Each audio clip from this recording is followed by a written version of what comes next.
Richard, I want to talk about some of those ripple effects of segregation caused by housing discriminations. It sort of sounds to me like, African American folks and families haven't really had much of a choice as to where they live, even after the FHA was passed. Would you agree with that?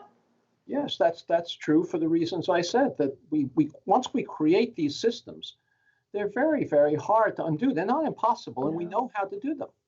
What's missing today in this country is not a lack of knowledge of how to redress the unconstitutional segregation that we created.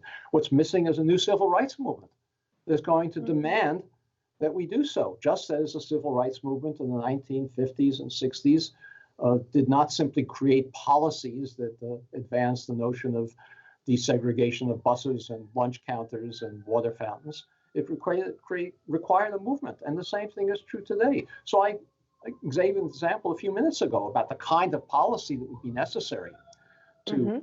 redress this particular violation, and that would be a subsidy to African Americans to move to communities that are now unaffordable to them, but that would have been affordable to them 60, 70 years ago. That's a remedy. It's obvious. We've had some token proposals along those lines. We call them down payment assistance. That's one way of subsidizing those families. There are many working class, middle class African Americans who might be able to afford to move to places like Levittown if they didn't have to come up with a down payment because they don't have the wealth to do so. So that would be one kind of policy we could advance. Knowledge about policy is not the problem. The problem is the political movement that we need, the civil rights movement, the new civil rights movement, that will demand it. And I'm actually hopeful that out of all the turmoil that's been created around racism in this country in the last month, may provide fertile ground for such a movement that gets to the root of these problems, which is to a large extent residential segregation.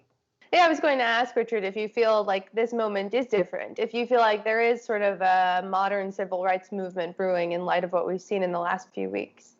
Well, there's not a modern civil rights movement. What there is greater awareness of the necessity for it. We do Hmm. not yet have people organized to demand policies to redress it.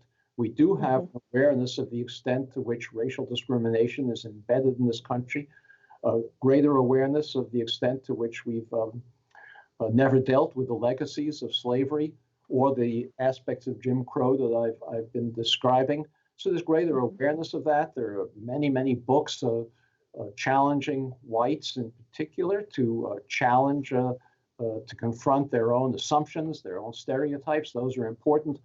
But we need action, not self knowledge alone. And I don't see it yet translating to that point. But of course, the first step is necessary. If you don't have the understanding of the history, we're never going to get to the point of moving towards action to remedy it.